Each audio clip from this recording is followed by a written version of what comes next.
우리가 계속해서 이제 하나님을 만나는 비결이라고 하는 설교 시리즈를 함께 나누고 있습니다. 특별히 그 히브리서 11장에 기록된 성경 속의 그 믿음의 영웅들, 위대한 믿음의 영웅들의 삶을 살펴보면서 그들이 어떻게 그들의 삶 가운데 예배했는지, 또 어떻게 살아가면서 어떻게 하나님을 만날 수 있었는지 그 비결에 대해서 함께 나눠보려고 합니다. 우리가 함께 말씀을 나누고 또 알아가는 시간 가운데 우리에게도 그들과 동일한 예배의 감격, 그리고 하나님을 만나는 영광스러운 체험이 있기를 주님의 이름으로 축복합니다. 오늘은 두 번째 시간으로 평범한 속에 위대함으로 드리는 삶, 그러니까 평범한 속에 위대함으로라는 제목으로 하나님 말씀을 나누려고 합니다. 시간이 조금 흐르기는 했는데요. 저는 이제 지난 한 5년, 6년 된 것 같아요. 지난 평창 동계올림픽에서 어떠한 딱 한 장면을 보고선 그게 아직도 잊혀지지가 않아요. 어떤 장면이었냐면 당시에 세 번째 금메달에 도전했던 이상화 선수의 경기가 딱 그 순간이었습니다. 단순히 그녀가 너무 막 빨라서 대단한 업적을 세워서 그랬던 것이 아니라 경기 전에 이제 카메라가 그 선수가 이제 혼잣말하는 걸 딱 잡은 적이 있는데 계속해서 되뇌이던 한마디의 말이 저에게 너무 큰 감동을 주었어요. 어떤 말이냐면 평소대로만 하자. 평소대로만 하자. 이거를 계속해서 되뇌이는 거예요. 근데 그 모습이 딱 카메라에 잡혔는데 너무 인상적이더라고요. 그 모습을 보던 저에게 이런 생각이 들었습니다. 야, 도대체 저 사람의 그 평소는 어땠길래 자신의 모든 것을 건 이 중요한 대회에서 그저 평소대로만 하자라고 하는 엄청난 말을 할 수 있는 것인가. 이 사람의 마음이라는 게 그렇잖아요. 보통 이렇게 중요한 대회를 앞두고는 평소보다 조금 더 좋은 결과를 바라는 것이 지극히 자연스러운 사람의 마음인데 어떻게 이상화 선수는 그런 멋진 말을 할 수 있었을까. 제가 내렸던 결론은 적어도 그 선수에게는 자신의 그 평소에 대한 자신감이 있었던 거죠. 후회 없을 만큼 열심히 하루하루를 살아냈던 그 스스로의 삶에 대한 믿음이 있었기 때문에 감히 그런 멋진 말을 할 수 있지 않았을까라는 생각이 들었습니다. 그러면서 동시에 제 스스로의 삶도 한번 돌아보게 되었어요. 그동안 나의 하루는 어땠을까? 나에게도 저 선수가 그토록 자신 있어 하는 그 평소가 있을까? 평소대로만 하면 나는 충분히 금메달을 딸 수 있을 거야 라고 믿던 그녀의 삶을 바라보면서 새삼 우리가 평범한 날이라고 불리는 그 흔한 날들, 그 흔한 날들이 우리의 삶에 있어 얼마나 중요한 날인지에 대해서 다시 한번 깊게 생각해보는 시간이었던 것 같아요. 여러분께도 말씀을 시작하면서 한번 묻고 싶어요. 여쭤보고 싶습니다. 여러분의 하루는 어떻습니까? 여러분의 평소는 어떻게 지내고 계세요? 특별히 신앙인으로서, 우리가 다 신앙인이잖아요. 신앙인으로서 살아가는 여러분의 그 평범한 나날들은 어떻습니까? 우리가 하나님 앞에 다 서게 될 텐데 훗날 하나님 앞에 서게 됐을 때 우리는 아마도 우리의 이 평범한 나날들을 모아서 그것으로 우리의 삶을 결산받게 될 겁니다. 적어도 우리의 그런 평소의 하루하루의 삶이 하나님 앞에 부끄러움 없는 그런 하루하루를 살아가고 있는가 우리가 한번 생각해 보면서 이 말씀을 나누면 좋을 것 같아요. 사람의 일생을 한 100년 정도라고 칩시다. 우리가 이제 어느덧 평균 나이가 123세 시대로 이제 접어들었는데 우리가 일생을 그냥 100년 정도라고 친다면 우리가 앞으로도 얼마나 많은 날을 더 살아야겠습니까? 인간이 무려 36,500일 정도를 자고 깨고를 반복해야 하는 날들입니다. 하지만 그 많은 날들 중에서 우리가 특별한 경험을 하고 특별한 은혜를 누리는 날은 아마 그렇게 많지 않을 것 같습니다. 오늘이 어제 같고 올해도 예년 같은 그런 날들을 우리가 계속해서 반복해서 살아가는 것이 우리네 인생입니다. 우리는 날마다 비슷한 일을 하면서 살아가고요. 또 때로는 자질구레한 일들에 쫓기면서 그렇게 하루하루를 살아갑니다. 오늘 내가 뭐 했지? 오늘 내가 뭘 이루었지? 이렇게 여타의 성취감을 느낄 수 없는 어찌 보면 그런 하찮은 날들이 계속해서 반복되는 것이 우리의 인생인지 모르겠어요. 제가 이러한 마음을요, 직장 생활을 해보니까 더 크게 와닿더라고요. 사실 이제 교회 사역은 늘 반복되지만 매번 좀 다채로운 경험을 합니다. 왜냐면 다양한 사람들하고 하고요. 또 이렇게 날마다, 그러니까 매년마다 좀 다르게 진행하기도 하고요. 근데 직장 생활은요, 전혀 그렇지가 않은 거예요. 이거 물론 저의 경험입니다. 다 그렇다는 게 아니라, 늘 같은 사람들과 늘 같은 일을 반복하는 게 이런 전혀 특별할 것 없는 평범한 일상이 직장 생활이더라고요. 아니 도리어 특별하면 안 되는 것이 직장 생활인 것 같아요. 아무런 이슈가 없어야 평탄한 직장 생활입니다. 이날 먹은 점심이 의외로 맛있는데 딱 요 정도가 직장인에게 적당한 이슈인 것 같아요. 이거 이상의 이슈가 나타나면 좀 부담스럽고 이제 힘든 나날인 것 같습니다. 그러니까 사실 한 주 동안 어떻게 지냈느냐라고 하는 말에 그냥 똑같았어요. 뭐 별일 없었어요. 라고 대답하시는 여러분의 마음이 이제는 정말 10분 공감도 되고 이해가 갑니다. 이처럼 여러분 우리의 인생은요. 평범한 날들로 이어지고 평범한 날들로 쌓여가고 평범한 날들로 채워집니다. 그러므로 우리가 하나님 앞에서 어떤 삶을 살았느냐라고 하는 것은 수없이 반복되는 이 평범한 삶들로 이야기되는 것이지 결코 특별한 며칠이나 특별한 순간만을 놓고 하나님 앞에 우리의 삶을 결산받는 것이 아니라는 겁니다. 이 말은 곧 아무리 평범한 날들이라 할지라도 그날들을 우리가 올바르게 살았더라면 하나님 앞에 복된 삶을 산 것이고요. 또 아무리 내가 특별하고 유명한 인생을 살았다 할지라도 평범한 일상을 굉장히 헛되이 살아갔다면 하나님 앞에 참 부끄러운 인생을 산 것이다 라고 결론 지을 수 있을 것 같아요. 그렇다면 이토록 중요한 우리의 평소의 삶, 그 평범한 나날들을 하나님 보시기에 복되게 살아가기 위해서는 우리가 어떻게 살아가야 할까요? 오늘 본문 말씀에 이 에녹의 삶이 우리에게 그것을 분명하게 증거해주고 있어요. 한번 5절 말씀을 보겠습니다. 제가 읽어드릴게요. 믿음으로 에녹은 죽음을 보지 않고 옮겨졌으니 하나님이 그를 옮기심으로 다시 보이지 아니하였느니라. 그는 옮겨지기 전에 하나님을 기쁘시게 하는 자라 하는 증거를 받았느니라. 아멘. 성경은 에녹을 가리켜서 죽음을 보지 않고 하나님 나라에 들어간 사람이다 라고 기록하고 있어요.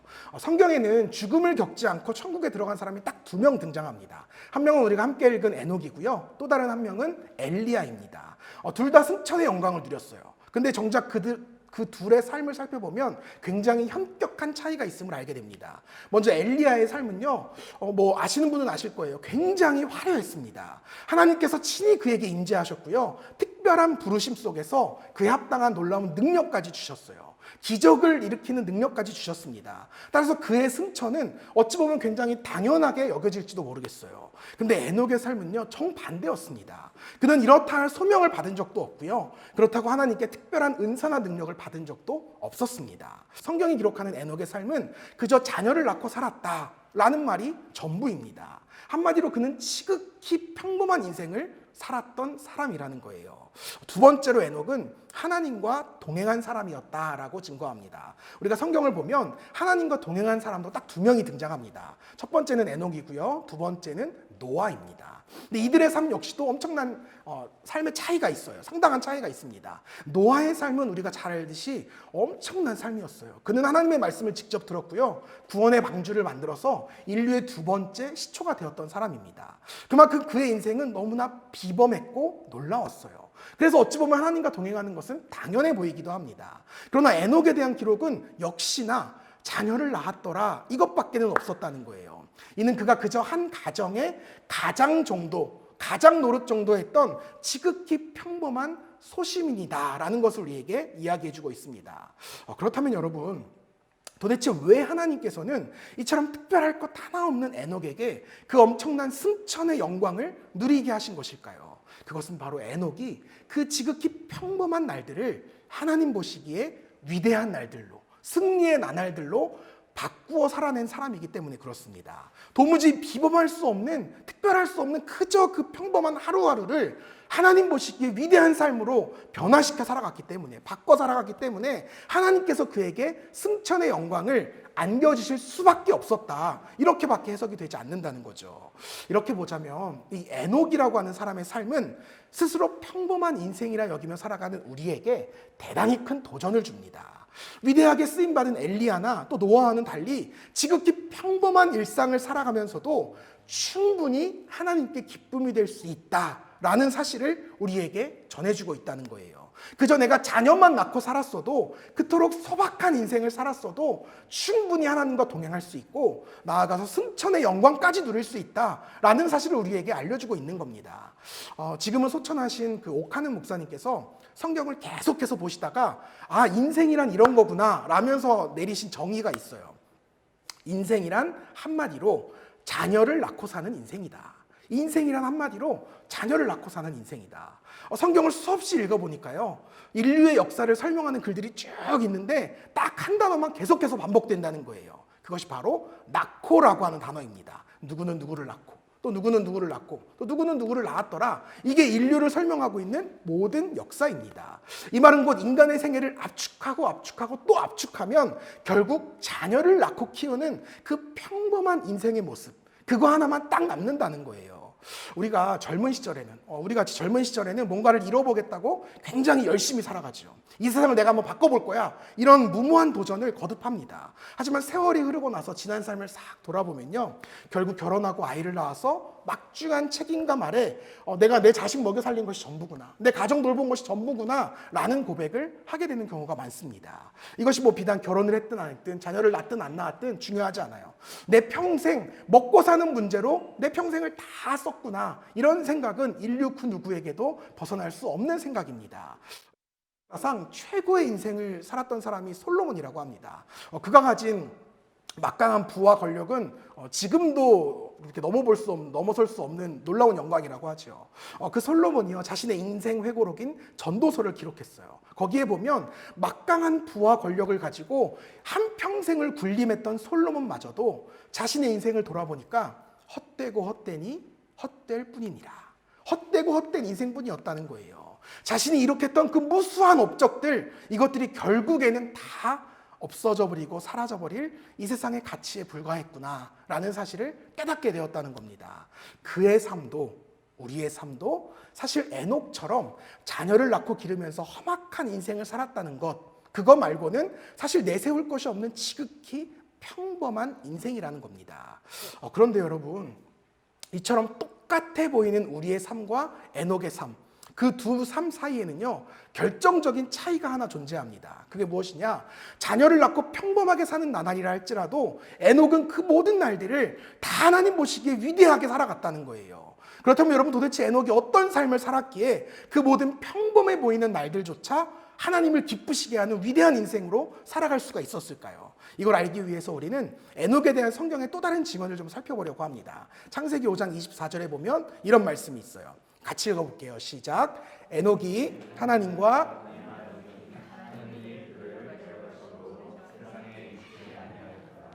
아멘. 에녹이요, 하나님과 동행했습니다. 성경에는 두 가지 유형의 하나님과 동행한 사람들의 모습이 등장하거든요. 첫 번째 유형은 요셉과 같은 사람입니다. 창세기 39장을 보면 여호와께서 요셉과 함께 하셨다라는 말이 대단히 여러 번 반복되며 기록되어 있어요. 요셉이 얼마나 이뻤던지, 어찌나 기특했던지 하나님이 매 순간 요셉과 함께 하셨다는 거예요. 그런가 하면 두 번째 유형은 에녹입니다. 에녹 역시 하나님과 동행했던 사람이었어요. 근데 여기에서 우리가 아주 눈여겨보아야 할 표현이 하나 등장합니다. 에녹이 하나님과 동행하더니. 에녹이 하나님과 동행하더니. 여러분, 지금 이 말의 주어가 누구예요? 에녹입니다. 똑같이 하나님과 함께한 인생인데요, 요셉의 경우에는 하나님께서 먼저 주도권을 쥐고 요셉과 동행하셨어요. 근데 반면에 에녹의 경우는 에녹 편에서 하나님과 동행하기 위해서 함께 거닐고자 애썼던 인생이라는 거예요. 물론 하나님과 동행한 두 인생 모두 너무나 귀하고 대단한 인생이죠. 그러나 제 개인적으로는 아마 에녹의 삶이 조금 더 성숙한 신앙생활이지 않았을까라는 생각이 듭니다. 여러분, 한번 좀 생각해 보세요. 하나님이 정말 거룩하고 완전한 분이신데 그런 분과 동행하려면 나 역시도 얼마나 완전하고 거룩한 삶을 살려고 애써야 할까요? 여러분, 굉장히 싫은 상상이시겠지만 한번 상상해 보세요. 만약 여러분들이 저와 단둘이 이렇게 기도원 같은 데를 간다고 말도 안 끝났는데 고개를 끄덕여서 기도원 같은 데를 간다고 한번 상상해 보세요. 여러분, 일단 저는요, 기본적으로 한 4시경에 일어나서 새벽 기도를 꼭 가야 되거든요. 그리고 그 새벽 기도를 길게 해야 돼요. 왜냐면 그 시간이 저에게는 가장 집중도가 높은 시간이라서 저랑 같이 가시면 4시에 일어나서 적어도 2시간 이상은 새벽 기도 꼭 하셔야 됩니다. 그리고 보통 기도원에 가면요, 저는 가급적 식사의 그 양과 횟수를 확 줄입니다. 왜냐하면 육체가 조금은 공고할 때 우리의 영혼이 보다 또렷해진다는 것이 제 지론이기 때문이에요. 은혜를 받으려면 조금은 배고프고 추워야 합니다. 그래서 우리 예배실이 이렇게 추운 거예요. 여러분들이 아무리 히타를 이렇게 틀어놔도요, 제가 가서 항상 쓱 끕니다.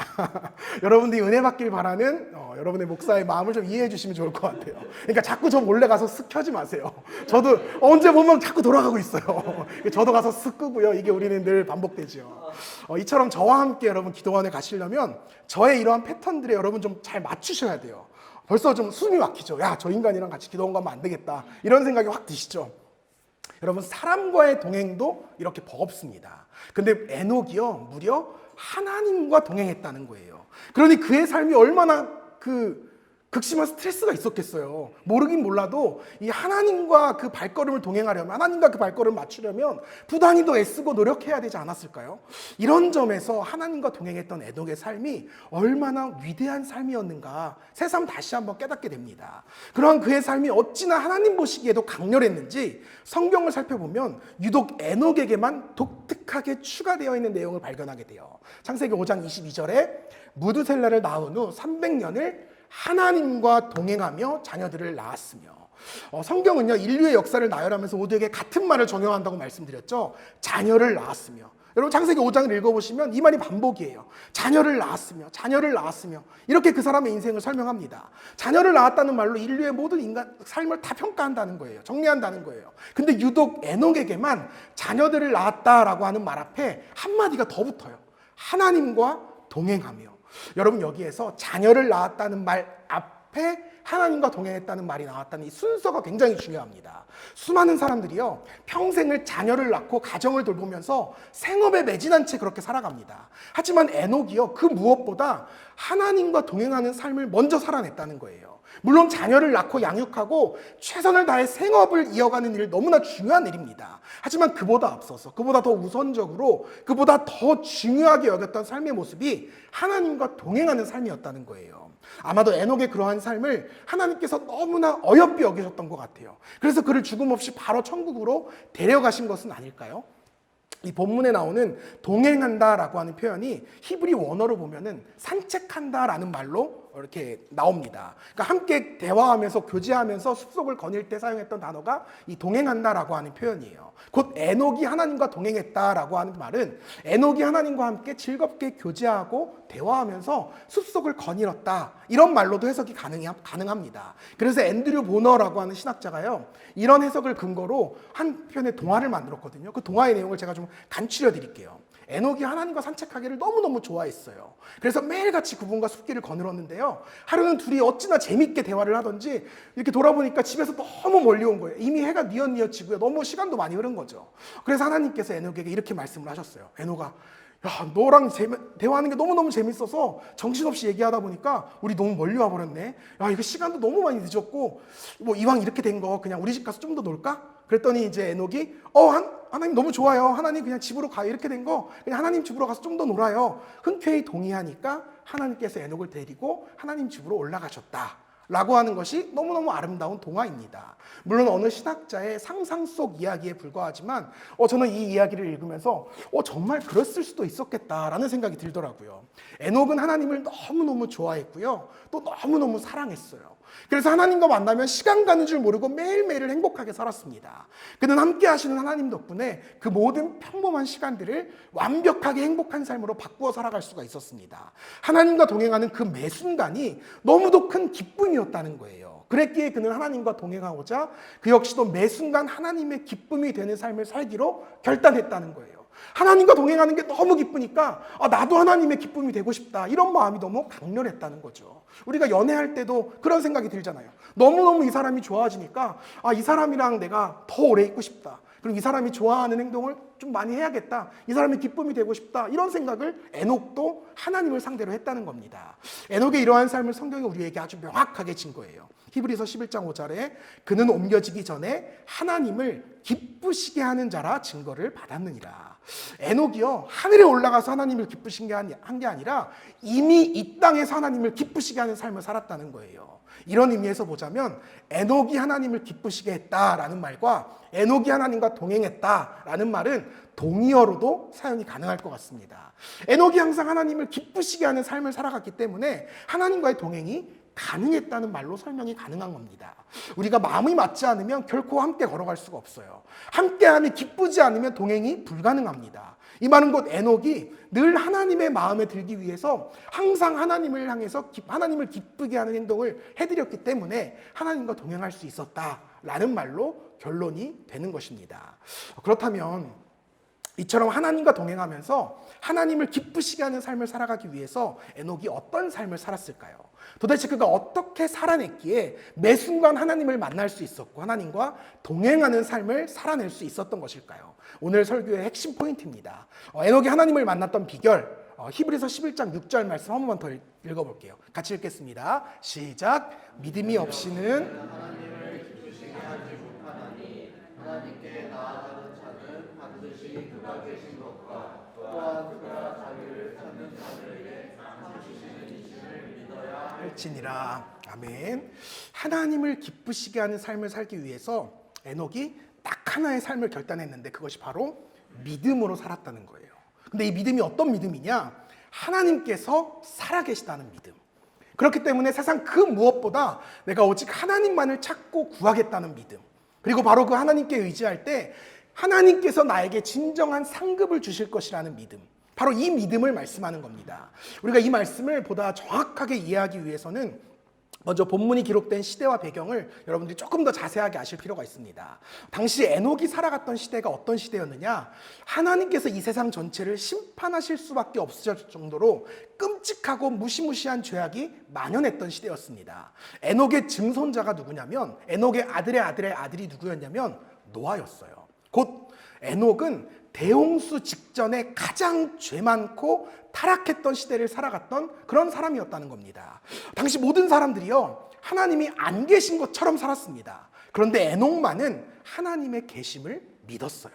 모두가 세상 속에서 돈과 명예, 권력과 쾌락만을 쫓아 살았습니다. 더 부유하고 더 높고 더 강한 인생을 살고 싶었기 때문이에요. 그것이 그들이 원했던 성공한 삶의 모습이었습니다. 그런데 에녹만은 하나님을 쫓고 하나님을 구하며 살았다는 거예요. 오직 하나님만이 에녹의 기쁨이었고 만족이었고 행복이었기 때문에 그렇습니다. 세상 모든 사람들이요, 이 세상에서 더 인정받는 것, 더 많은 크고 많은 보상을 받는 것, 이것을 삶의 목표로 살아갔습니다. 이 타락한 세상 속에서 세속적인 가치관에 따라 승승장구하기를 바랬어요. 이 땅에서 보다 높아지고 보다 부유해지는 것을 최고의 상급이라고 여기며 살았습니다. 그러나 에녹만은 오직 하나님만이 나에게 참된 상급을 주실 분이시다 라는 사실을 믿었습니다. 하나님이 주시는 상급, 하나님의 인정, 하나님의 칭찬만이 내게 진정으로 가치 있고 보배로운 영원한 상급임을 믿었다는 겁니다. 그래서 그는 하늘의 상급을 쌓고자 이 땅의 수많은 상급들을 포기하는 인생을 살았다는 거예요. 영원한 것을 위해서 영원하지 않은 것을 포기했던 인생. 이것이 바로 하나님을 기쁘시게 했던 에녹의 믿음이자 그의 위대했던 하루하루의 삶이었다는 겁니다. 사랑하는 여러분, 여러분은 오늘 어떤 삶을 살아가고 계십니까? 정말 믿음으로 여러분의 삶을 그 하루하루를 살아가고 계십니까? 정말 여러분은 이 타락하고 세속화된 도시의 삶 속에서 하나님의 살아계심을 믿으십니까? 모든 것이 악한 자들의 뜻대로 흘러가는 것 같은 이런 세상 속, 부조리한 세상 속에서도 그럼에도 반드시 하나님의 정의가 실천될 거야, 실현될 거야 라는 믿음이 여러분께 있으십니까?